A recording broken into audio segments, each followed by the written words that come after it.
All right, good evening.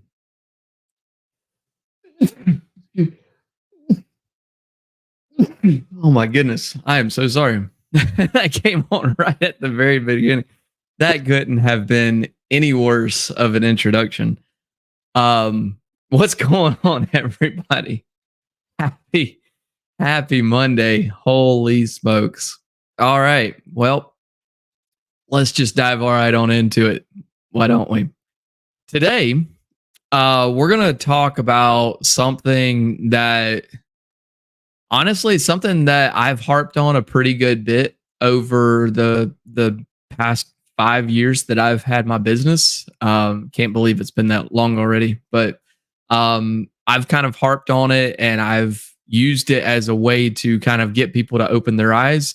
But the more that I've learned, the more that I've talked with folks, the more that I have looked into people's situations, I'm just going to call a spade a spade. It can be a trap, and it can be something that traps a lot of people whenever it comes to really honestly trying to meet their goals, and trying to improve their finances. And that is this obsession around their credit score, that little 3 digit number that people talk about ad nauseum. You hear it all the time on commercials, on the radio, on in conversations. No matter what you're trying to get approved for, what you're trying to finance, the first thing that comes up, not how much do you make, not how long have you been in your house, not how much debt you have, not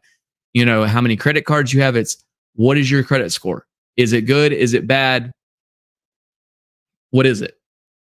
And here's the thing, focusing on that, I'll give you two kind of analogies. Focusing on that little 3 digit number alone is like, it's like driving with your eyes focused on the speedometer, and you don't know where you're going. You have to look up to see, like, down the road. When I was learning how to drive, my grandmother would always say, don't look down, don't look at the nose of your car, look at the curve up ahead. Right? How many can relate to that? Look at the curve up ahead, look at the road down, look at the horizon down the road. And that way you can kind of keep your peripherals on what's going on to your left and your right, but your focus is, down the road. So there's that. So that you're looking at the bigger picture, but also the way that I've always kind of looked at my credit score is in the same light as like my my GPA, right? And so if you're looking at your credit score as a real world GPA, think of then as, what would your credit report be? It would be your report card, right? So it shows the classes that you've taken, and on your report card or on your credit report, it's showing, okay, here's my credit scores, here's all of my accounts, my classes, so to speak. And here's, okay, did I make all my payments? Did I turn in my homework on time? Did I overspend? I guess you could say that could be your absences. Was I in class, whenever I needed to be? And so there's a lot of similarities there between your credit score and your GPA and your credit reports and your credit score, if that, and your report card, if that makes sense. So I want you to think about that as we're going through, and really kind of focus in on that part of it. But then I also want to talk about, again, I want to get away from this obsession of, is my credit score a 600? I need it to be a 625, or I need it to be a 650. Is it a 698, or can it be, can I get it to a 702? It's not like I picked up 40 points on my credit score, or like I've picked up, I lost 20 pounds, kind of thing. That's a short-term mindset. And your credit score should be a long-term lifestyle type of resemblance, right? So, that's what I want you to focus on as we're talking this evening. And so you may be asking, what if I'm not focusing on my credit score, what should I be focusing on? Well, that's kind of what we're going to break down today. Okay. Because when you look at your money management, when you look at your financial health care, if you were, as across the board, there are a number of things that should be kind of kept into check. Okay. And so today I'm going to give you some keys to financial stability. And a lot of these I go over, I'm kind of giving away some of my secret sauce here. But I feel like if you already know where I'm coming from, then you can do a lot of this yourself. And again, I preach all the time under the FCRA, under the the federal laws that we operate under as a wealth educator, as a financial literacy educator. You have access to all of this yourself. You can do all of this yourself. It's just that it takes time. And my job, what you would pay me for, is to cut down on that time. Okay. So things like budgeting, things like learning how to build a discipline to not spend outside of your means, things like utilizing credit cards the right way. I have another whole video on just that alone. But those are some of the things that we're going to break down. So let's jump right into it. Okay. So again, like I said, not focusing on your credit score. I want to give you, I love statistics. If you don't know this about me already, you will come to find this out very quickly. Stats are the documentation. It's everything. If you can't prove it, somebody's not going to believe you. It's not the way it should be. I'm just, going by what, the way that it is. But according to a study by Experian, okay, Experian, one of the top three, you've got TransUnion, Equifax, Experian. Study by Experian states that about 30% of Americans have a subprime credit score. So that's going to make it so subprime, not good, needs work, whatever you want to call it, suboptimal, whatever. The point is, it's going to make it harder to get loans. It's going to make it even harder to get qualified for loans. It's going to make it even harder to get loans with a decent interest rate or even qualify at all for certain opportunities. Okay. Here's the kicker. Some of these same people with lower scores are making payments on time. They are paying down debt. They are generally doing the right things. Okay. So you may be thinking, yeah, I'm not a bad person. I'm not going out there and just maxing out credit cards and then throw them into the trash and forgetting about them. I'm actually trying to do right. Right. So what gives? Well, again, it's the idea of this credit score trap, obsessing over this number instead of the bigger picture of financial literacy. Okay. So speaking of which, financial literacy, let's talk about that for a second. Okay. The real secret to avoiding this trap isn't in like gaming the credit score system. It may be neat to, see how many points you can get up on your Credit Karma app or checking the CreditWise app, to see, okay, I paid off a credit card. How many points did it go up? All of that's fine. But all you're doing is just pumping dopamine into your mind. You're not actually building solid financial literacy. Okay, I'll say that again in case you didn't hear it. All that you're doing by increasing your score 15 points, which if it's your Vantage score, it's not doing you a lick of good anyway. It needs to be your FICO score. But if you're just pumping up your score another 10, 15 points, all you're doing is just pumping more dopamine into your brain so that you get that feel good effect. What you're needing to do is you're needing to build a solid foundation of financial literacy. Okay. And that starts with a couple of things. Do you know how to budget? Do you know how to control your spending? Do you know how to properly utilize a credit card in order to deepen those accounts? Do you know how to manage a credit card that has a $10,000 line of credit on it? Do you know how to manage a HELOC that is, has a line of credit for $100,000?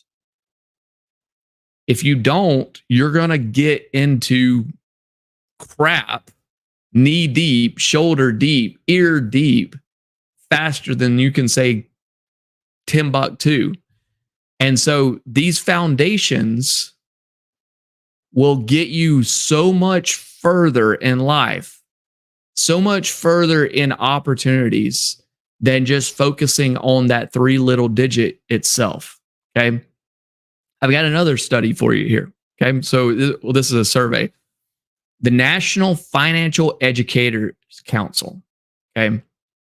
They showed that only 24% of Americans actually feel confident in their financial knowledge.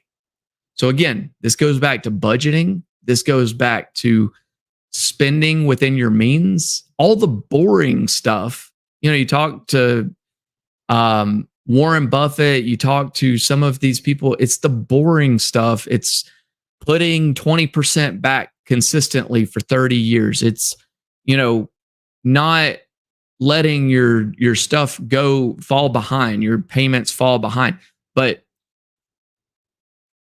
feeling confident in their financial knowledge. 24% of all Americans, a little bit over 1 out of 5. So 1 out of 4, 1 out of 5 Americans. And so that means that a lot of people are walking around making financial decisions without fully even fully understanding the consequences. There may not be, you may get lucky and you may go through life and everything is hunky-dory, or you may, miss something and just absolutely fall flat on your face. And because you don't know what you don't know, you may just chalk that up to, oh, well, I have bad luck. Oh, well, credit cards are the devil. Oh, well, I can't do, big lines of credit. Oh, I don't want a credit card that's $10,000. And you don't even know what you don't even know. So, learning the rules of the game is just step one to avoiding that trap. Understand where your money is going and understand how to control it. Okay.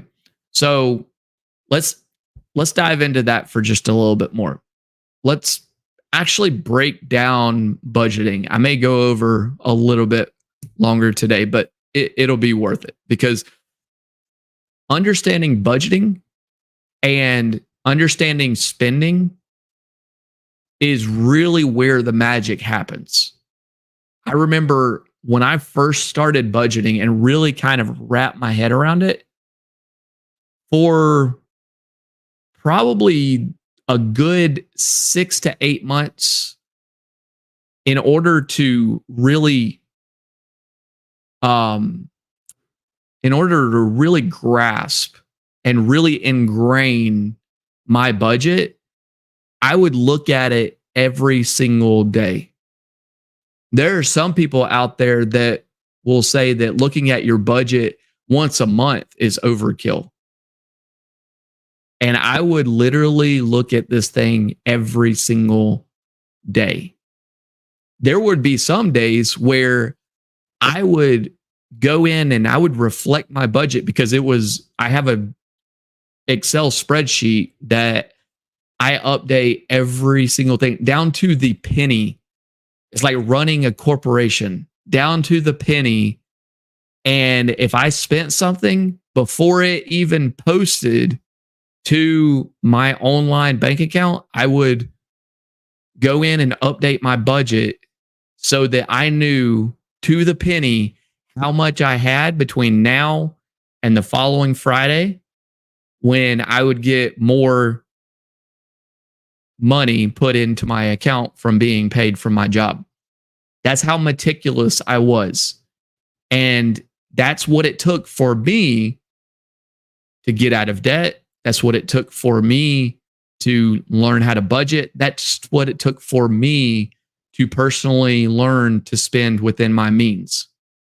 Okay. So you cannot improve your credit or even begin to build wealth if you don't know where your money is going. Okay. So here's a simple rule. If you're constantly spending more than you're making, it does not matter what your credit score is. Does not matter. It's no credit score out there is going to save you. You have got to have a plan, just like that budget. That budget is your foundation for your plan. Whatever is in your budget is your plan is built on top of that. It doesn't have to be complicated. It doesn't have to be a whole spreadsheet.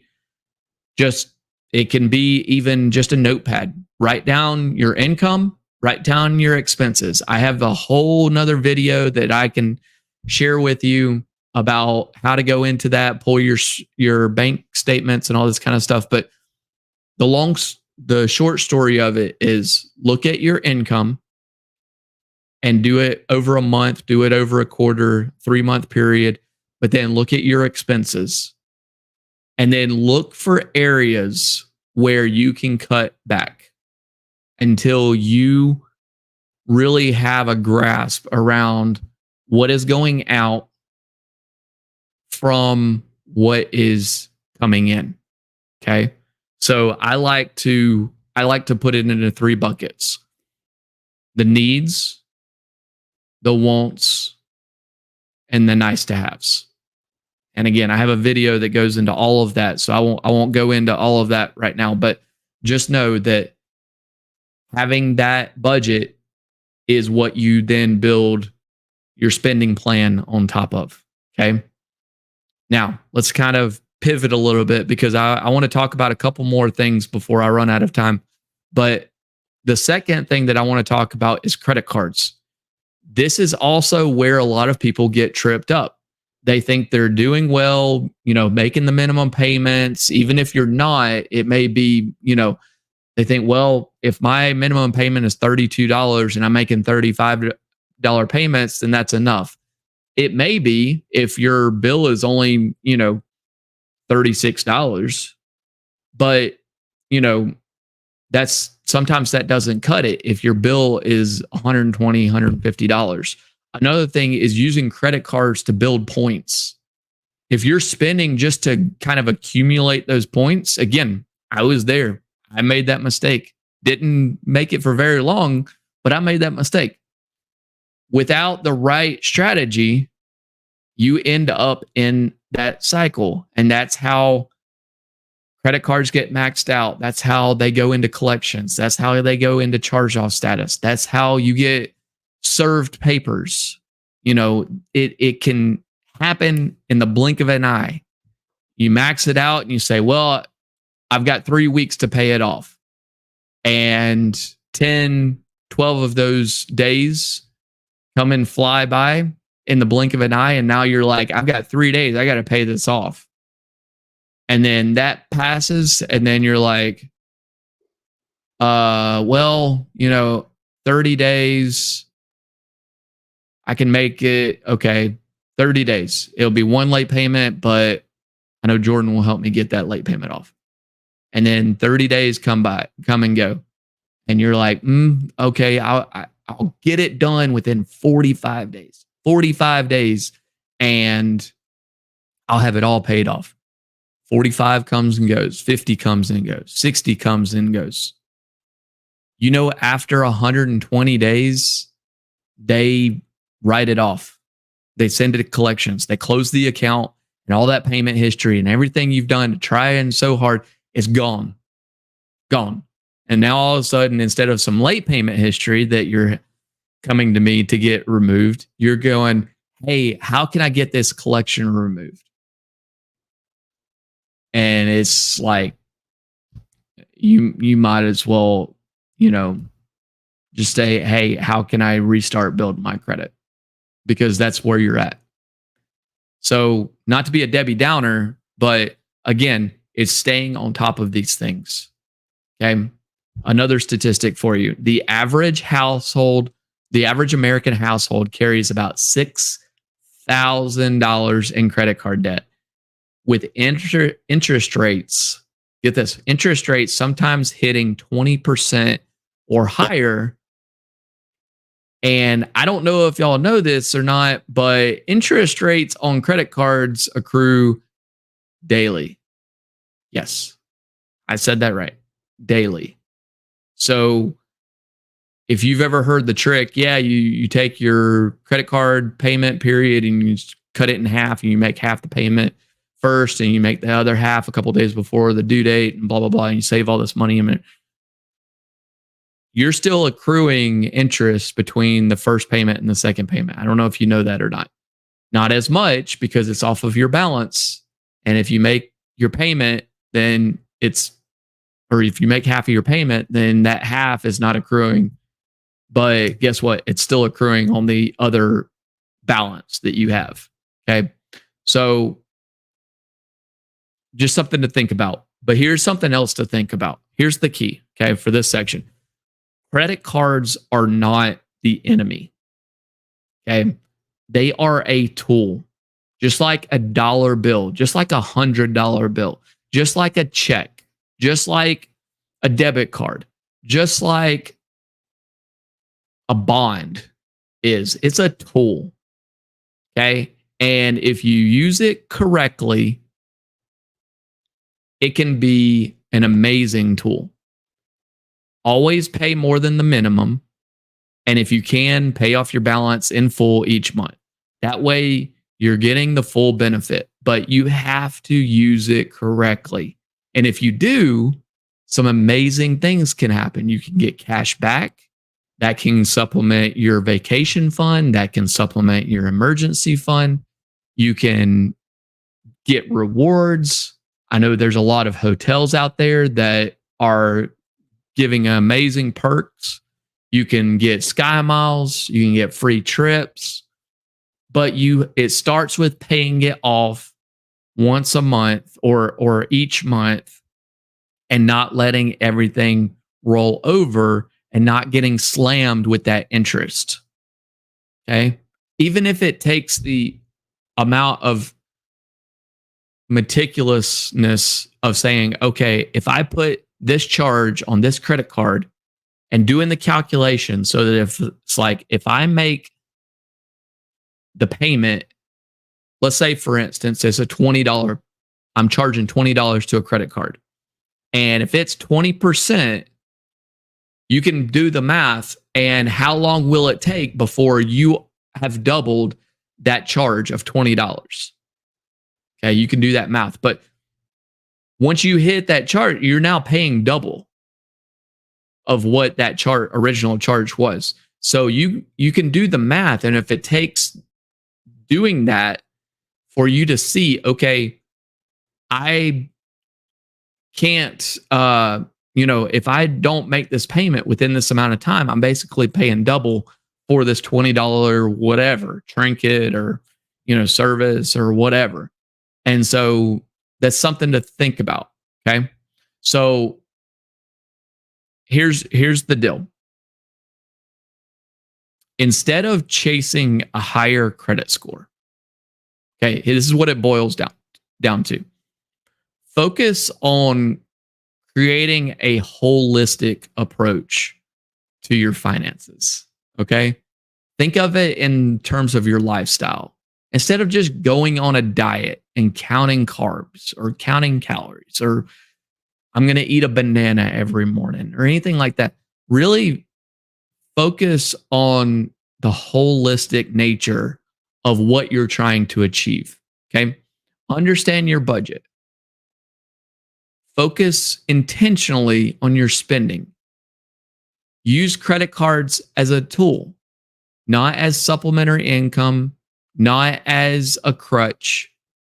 And when you get these things right, your credit score is going to naturally improve as a byproduct of good financial habits.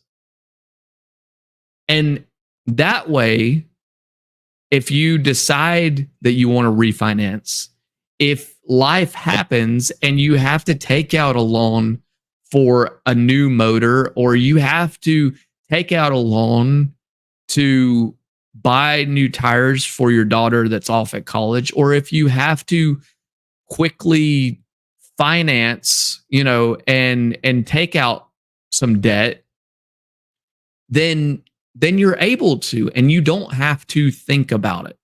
That's the biggest part, is not having the stress of saying and wondering, will I get approved for this? Okay. That's it. That's it. And just something else to think about.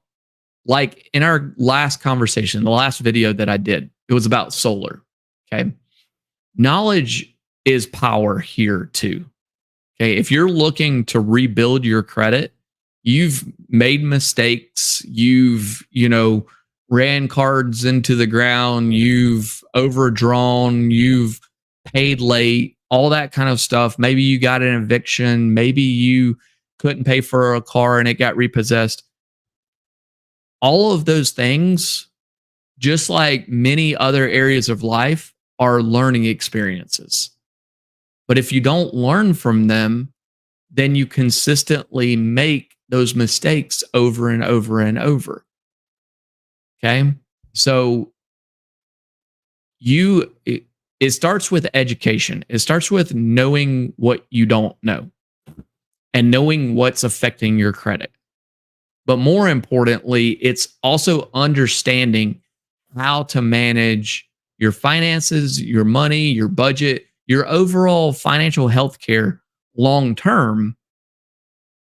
And that's the beauty of it. That's where you learn how to avoid the credit score trap.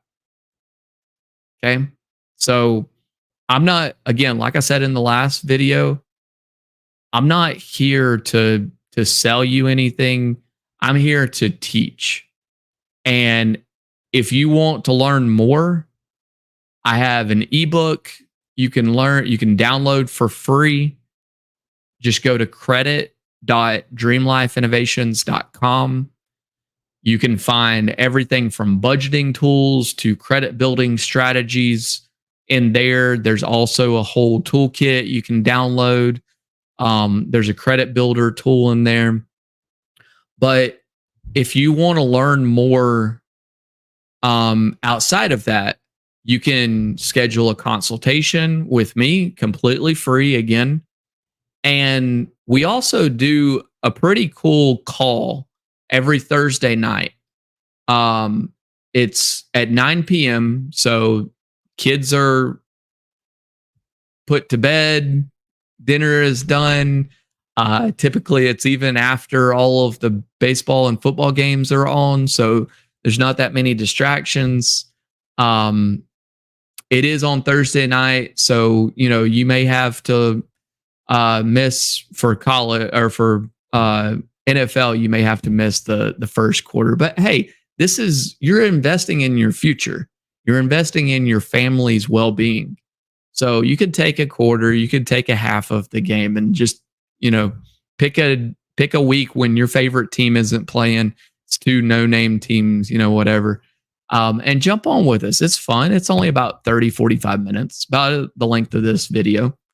And jump on with us, ask some questions, and who knows, you may learn a couple of other things as well. So that's it that I got for today, guys.